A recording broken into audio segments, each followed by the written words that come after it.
Hey, what's good, self-direct investors? I hope you're all doing great, and I want to welcome you back to my channel. If you're new here, my name is Jordan. I'm the mind behind Make More Capital, and today we're coming at you with This Week in Cannabis News from May 15th to the 21st. Now, before we jump in, if you enjoy this video or you learned something, please just leave a like on it as it really helps out my channel. And of course, if you don't want to miss out on this generational investment opportunity, subscribe below so that you don't miss any future videos. And then there's plenty of content for you to go back, rewatch, and educate yourself with. I've tried to put all the news and facts in one place so that you can watch episodes over time to learn about the evolution of the industry, identify top companies that you keep seeing pop up that you think will be worth more in the future than they are now, and take advantage whenever you feel ready if you wish to do so. But we're going to start with an update out of Minnesota. As first, the House did approve the finalized bill, and now the Senate has approved the finalized legalization bill, which sends it to the governor. And so the Senate vote marks the end of a months-long legislative journey for the cannabis legislation that involved numerous committee hearings in both chambers. And so more on this out of Minnesota if you want to grab the link below, but they will become the 23rd state to legalize cannabis once that is signed off. And with that, some unexpected news, especially from one of the top federal health officials in the country, calling for regulation of cannabis products, which in other words means deschedule or reschedule, do something that legalizes it at the federal level, because otherwise, how are we going to ensure safe products are being sold at illegal dispensaries? The only thing that ensures unsafe products is prohibition. Regardless, big ups to Norvalco for saying it without saying it, but implying what we've all known for a very long time is if you want to improve public safety or make America safer, you want to get the billions in cash out of the dispensaries and then ensure that legal outlets can sell safe products as opposed to the gray market that's going to sell whatever they can get their hands on. And so that means, among other things, regulating the products that are being sold and educating the public. So wise words from Norvalco, but of course, it would be great if this were to come along with some sort of announcement of the rescheduling review from Bacara, who it's been like 7 months we haven't heard a peep from, or from Merrick Garland and a potential co-memo 2.0. All this would go a much longer way in helping the industry. Still crickets, though, we're waiting on that. But if this is not reason enough to end federal cannabis prohibition, we got this one from the Wall Street Journal, further proving Norvalco's point for us. And so thank you, Justin Levy, for sharing this as American workers testing positive for cannabis is at a 25-year high. Yeah, probably because it's one of the most effective medicines on the planet, and it's now legal in 38 states for medicinal, and 22 will be 23 when Minnesota's governor signs that bill for adult use. And how many people have died from cannabis as opposed to alcohol when used irresponsibly? So ironically, yes, the headline should be employers still wasting time and money testing cannabis. What a damn shame. When are they going to learn and get their heads out of their asses? Well, Marijuana Moment shares this one. 1 in 4 young adults say federal cannabis employment policies prevent them from applying for government jobs. And if I was American, this would apply to me 1,010%. Survey finds more federal agencies are revising cannabis employment policies amid the state legalization movement, as they should, as a recent survey found that 30% of those between the ages of 18 and 30 have either, and then what does it say? Have either declined to apply or withdrawn applications for jobs because of strict cannabis policies required for Social Security clearances. If you're going to wrongfully demonize the plant and stigmatize for it, I don't want to work for you. And I imagine that's the same way that a lot of people feel. So a bit more here if you just wanted to pause to read from some of the information gathered. And then this one also here you can pause read, of course. Grab the full link if you're interested. And then last few highlights just to relay: groups push senators to add cannabis business stock exchange access to banking bill. Sounds great, but again, why let great be the enemy of good and getting what we can get past, which is safe plus hope, as opposed to trying to add more things to it that's going to stop it from getting passed? And from my understanding, could be wrong, but from Brady Cobb, who has a lot more knowledge in this and worked as a DC lobbyist, says that SAFE by itself is enough to rewrite the anti-money laundering and the FinCEN guidance to eventually allow uplisting. So we don't necessarily need this. And so while it's something to celebrate, no doubt they should get access, it's, again, just getting in the way of what we know we can pass that could eventually lead to the same outcome. And so a few comments down here, just figured I would share, but I'm almost with paper plastic down here. While we certainly don't want this to be the case, it's just funny to me seeing these activists continuously put their ideal outcomes in the way of themselves and practical solutions that would help them. And it's just like, reminds me when I was such a naive and arrogant young 20-something liberal going with the flow that thought I understood everything. Like, man, these people have so much to learn. Thank God I grew up. But with that Marijuana Moment, wouldn't be a week without an annoying comment from Schmuck reminding us of the last 2.5 years of pain. But Schmuck again pushes for critical criminal justice amendments to cannabis banking bill. So from many sources over the past week, our best guess is adding the HOPE Act to the Safe Banking Act, which provides money for expungements. I'm not sure if it's at the state level or the federal level, but from my understanding, that is the most that the Republicans Republicans will allow and back up votes for. And so from my understanding as well, chances are they've negotiated all this behind closed doors, hence why Schmuck has said we will hold a floor vote. It's not a matter of if, it's a matter of when, but from my understanding, you're not going to hold a floor vote as a Senate Majority Leader unless you know you have the votes, unless you know you're going to pass. Otherwise, it's sort of just embarrassing and not a good look for your party. And so with that, on to MSO news. Curaleaf reports their first quarter 2023 results. So just going to go through the highlights. First quarter 2023 revenue of $336.5 million, representing an increase of 14% year over year, and adjusted EBITDA, or earnings before interest, taxes, depreciation, and amortization, of $73.2 million, with operating cash flow from continuing operations of $30.6 million and cash on balance sheet of $115.8 million. So with that, just going to share, you can pause to read any of the commentary from Boris Jordan and the CEO, Matt Darren. Well, first quarter 2023 financial highlights. Of course, you can pause to read if you're interested, especially if you're an investor in Curaleaf yourself. First quarter 2023 financial highlights, just a little look at the breakdown. And first quarter 2023 operational highlights. Of course, you can pause to read. And then post first quarter 2023 operational highlights. Pause to read. And then last one, financial results, breakdown of retail revenue versus wholesale revenue, and then some management fee income. And then, of course, if you want to go through more, grab the link in the description. But fortunately, we have Cannavestments, who does provide a deeper dive for us, and he has a background in finance. He's kind enough to share this with us. So thank you, Cannavestments. Modest improvements in Q1 from Curaleaf Inc., with more still needed to inflect towards sustained profitability and cash flow. The good is that it beat consensus as West Coast exits reduced operational expenses and enhanced their margins. The bad, tax-adjusted cash flow still negative, with the balance sheet increasingly looking thin. And so more here, of course, if you wanted to pause to read, but just wanted to provide that for context. Well, we have another one from the Green Market Report, just while we're on it, especially if you are interested or invested in Curaleaf. Q1 revenue exceeds expectations. We'd rather have had them exceed estimates than fail again. It's a nice streak for them to break. The company expects a robust growth trajectory throughout 2026. So again, just information here if you want to take it. Pause to read. And then last bit down here, of course, is not advice. Revised full year outlook. You can pause to read as well, or grab the link. All the sources are, hyperlinked here, so you can jump to those. We got this one from Trulieve as they announced the opening of an affiliated medical cannabis dispensary in Limerick, PA. And so expanding their footprint there. New Dispensaries expands patient access to medical cannabis with ribbon cutting and pop-up event. As Pennsylvania is one of the strongest medical markets in America that we hope sooner than later will be going to adult use, they're proud to serve customers by offering quality products, first-class service, and convenient locations throughout Pennsylvania. And so more here if you wanted to pause to read, especially about where their additional Trulieve affiliated dispensaries in PAR. It seems like they got quite a number of outlets in there trying to eat up as much market share as possible. With that, Jesse Redmond, thank you for sharing this one. Just to check in on the U.S. wholesale prices, as they have bounced back from December 2022 lows, it appears, up to $1,063 to end the week of May 19th. And so U.S. wholesale spot price climbed $16 per pound this week, behind big net gains out of New England and more modest gains in the Midwest. Legacy states netted $14 on the week, and the Sand states slipped $25, while New England netted $138, or an increase of $138, and the Midwest tracked on a net of $30. So, man, I wish I could keep better track of this. I'm going to try and do that through Cannabis Benchmarks. But very interesting data nonetheless. I imagine every market's different, so it's hard to try and get an average out of them all. But worth noting, the U.S. Cannabis Spot Index increased 1.5% to $1,063 per pound this past week. And so with that, I wanted to share this one from MJ Stock Trader just to highlight, for example, one company, Air Wellness, now only down 3% year to date after an 85% run in the past 30 days. I still own them at $6 a share Canadian, which is like a valuation of $400 million market cap, and I don't mind owning them there. My issue is just I've been focusing so much on music. I haven't been making as much of a steady income to try and average down.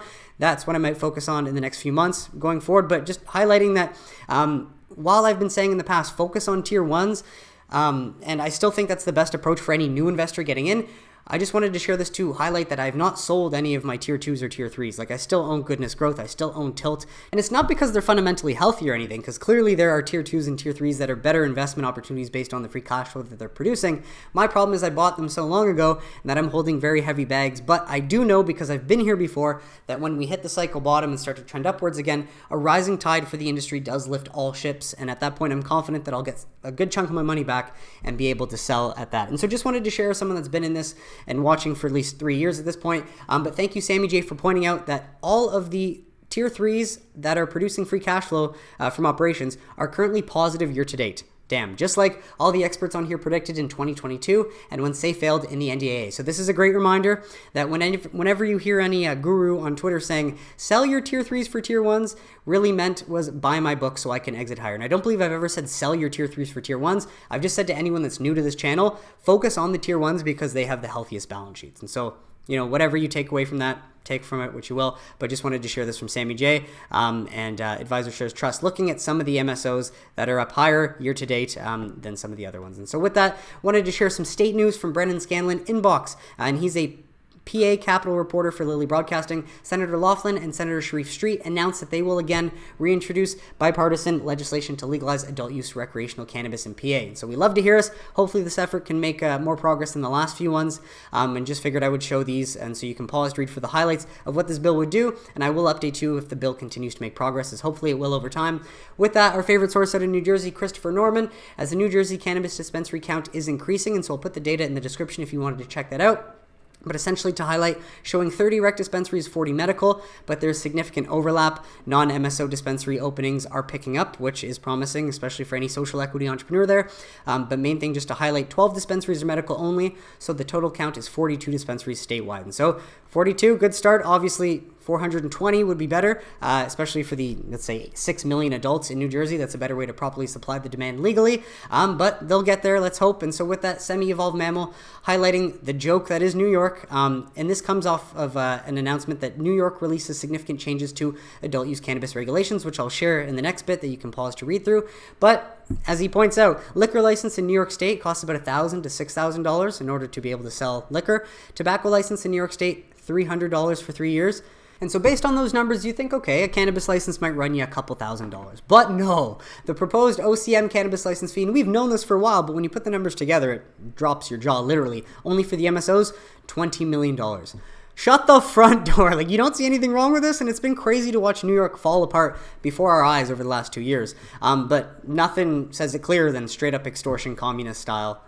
Thank you, connoisseurs, for sadly pointing out what New York has become. And so with that, from JD Super, New York releases significant changes to adult use cannabis regulations. So these were announced on May 11th. Lot in here, so I'm just going to share this so you can pause to read. Otherwise, you can go through the whole thing if you're interested. But I mean, if you're just not going to arrest all the illegal operators and try and shut those down, what are you doing? You're wasting your fucking time. Because if you ask them, hey, can you pretty please close down? They're not going to listen because the penalty for them to operate is less than what the legal operators have to go through.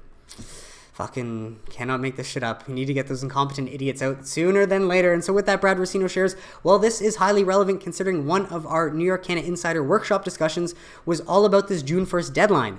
This has to pass, right? Even though there are only 10 days left in the legislative session. And so this apparently seems to be a new bill, which would extend certain authorizations of conditional adult use cultivators and processors to minimally process and distribute cannabis products until June. Essentially, ensuring supply in New York would be this bill, New York State Assembly Bill A7430. And if we look at this and it says has to pass by June 1st, 10 days left. Do you think New York's going to get this passed? Definitely not when it still has all of this to go. And think about it. Essentially, this is continuing supply for the legal industry in New York. Whereas if you don't pass this, the illicit market is just going to take over. Just, you cannot make this shit up. When we move on to Florida, this data comes from the Office of Medical Cannabis Use. Looking at this past week, dispensaries that were approved from May 15th to the 19th, we've got one new Cookies, Florida dispensary opening in Orlando. And so with that, qualified patient count did increase to 818,679, which represents a week-over-week increase of 1,735 patients. And so it's a little less than the 2,000 that we like to see, but hopefully that number will pick up. As a few weeks back, we noted that the telehealth bill that would make it easier, and you can reapprove your medical license or approve your medical license over the phone, from my understanding. That should hopefully help that number bounce back up, but we'll obviously keep tabs and see if that does end up being the case.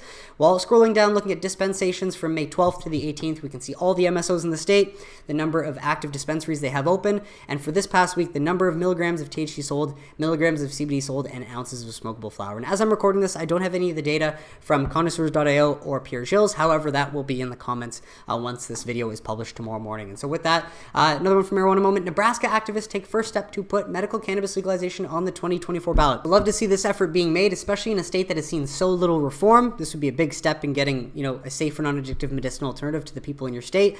And if you need a motivational quote to help you get through the rest of your day, the way to succeed is to never give up. And every time we hit a setback, we grow stronger. Good activists in Nebraska, don't give up. You can do this. And with that from Marijuana Moment, New Hampshire, a state that sadly shot themselves in the foot and went against one of the bills that they had formulated. Now that the governor apparently realizes that if you want to get reelected, you got to be for cannabis, now it seems like it might be back on the table. So New Hampshire Senate tables cannabis legalization bill as new compromise emerges in the House. The chamber separately tabled legislation to allow medical cannabis patients to grow their own plants. And so still very early on this one, but just wanted to provide an update. It's good to see that New Hampshire is back at it.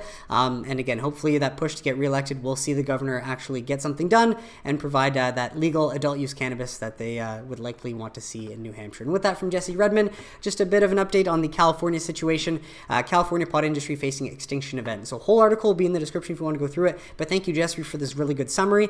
As shifting excise tax collection from the distributor to the retailer is about to have consequences in California. And I hadn't connected these dots, but maybe that's why Cresco and Curaleaf, for example, did their as much as they could to shift away from being a retailer and focus on distribution in California.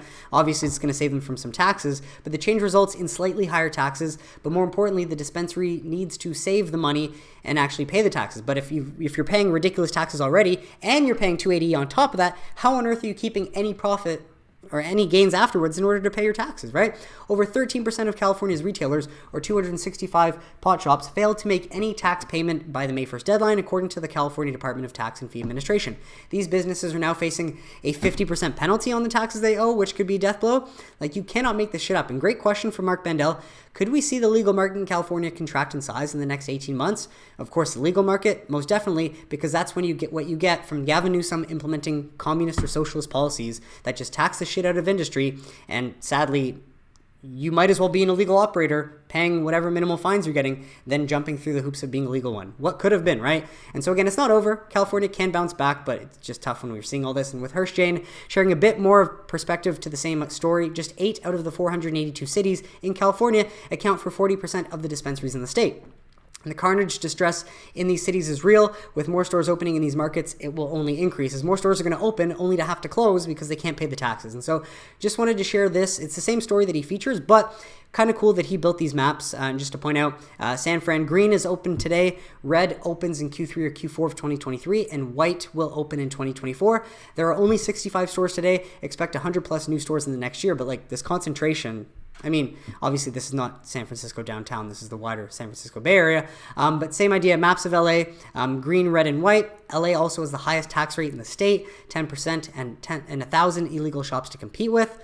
Hard enough, right? Especially just when the state is the one gutting you through taxes. California desperately needs new stores to open, but crucially in cannabis deserts. It's the idea of where there are no stores, that's where you need stores to open. So for example, Fresno, Costa Mesa, especially if you want to fight the illicit market, this is how you would do it strategically. And so thank you, Hirsch Jane, for sharing all this. Very interesting. And so there are more if you want to grab the link below, but just wanted to share a snippet. And with that, Canadian cannabis sales move higher in March, as to be expected. It's typically March, July, and then December. We see that in the US, and we also see that in Canada. With cannabis sales rising from the February levels, up 11.3% to 405.5 million, while February was revised slightly lower to 364.3 million. And so you can pause to read.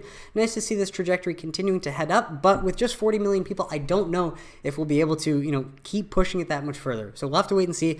But that's the Canadian market for you, and so you can pause to read for a breakdown. But of course, Ontario led the way in sales. Second was Alberta, our third or fourth most populated province, but the province that went with the unlimited license structure and the most capitalist-friendly approach.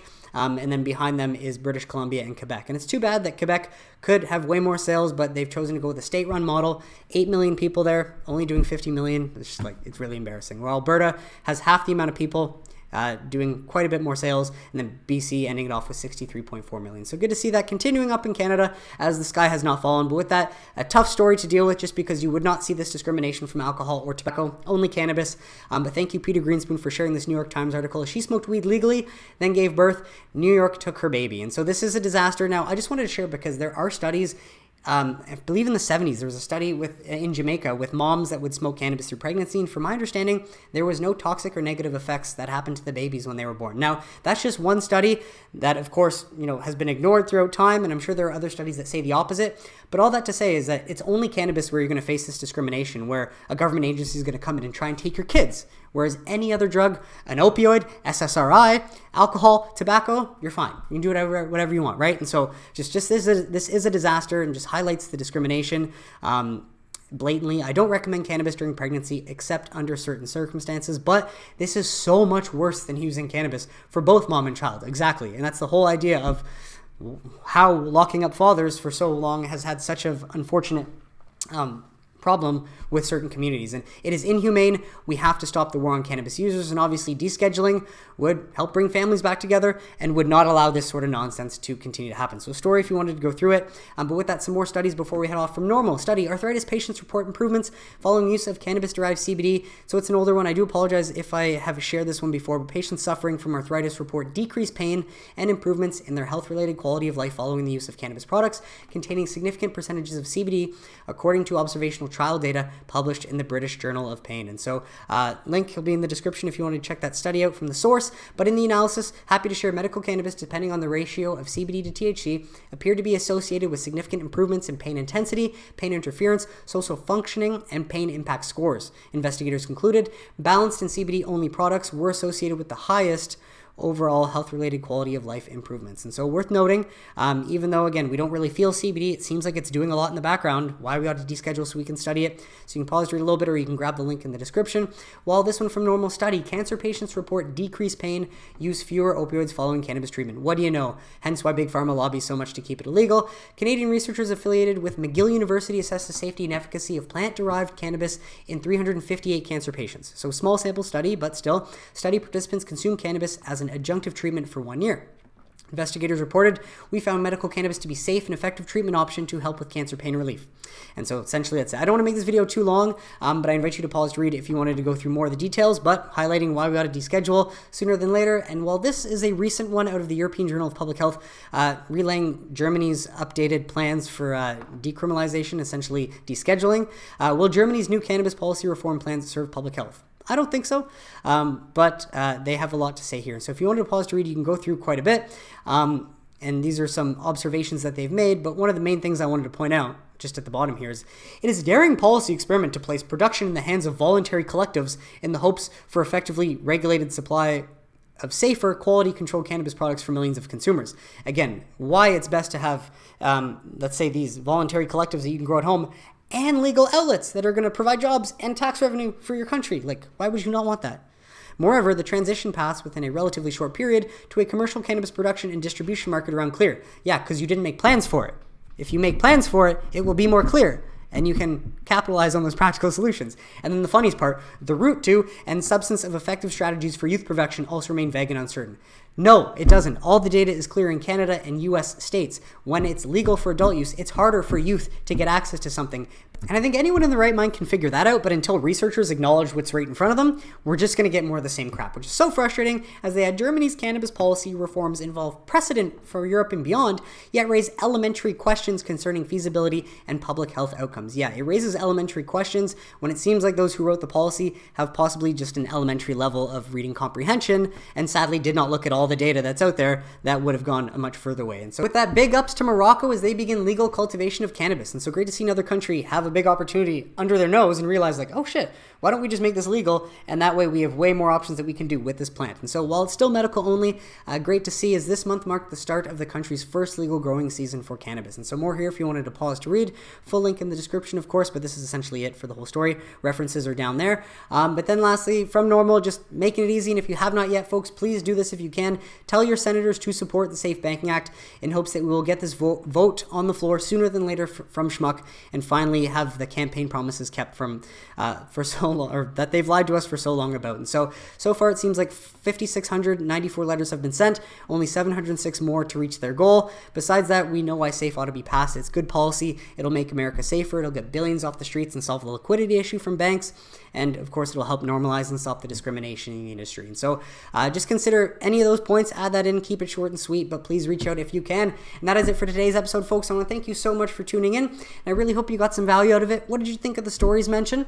Let me know in the comments if you have any questions or suggestions, and I'd be happy to address them. But besides that, if you enjoyed this video and you learned something, please just leave a like on it. Subscribe below if you don't want to miss any future videos, and I will catch you on Wednesday for a midweek update. Have a great weekend, everybody.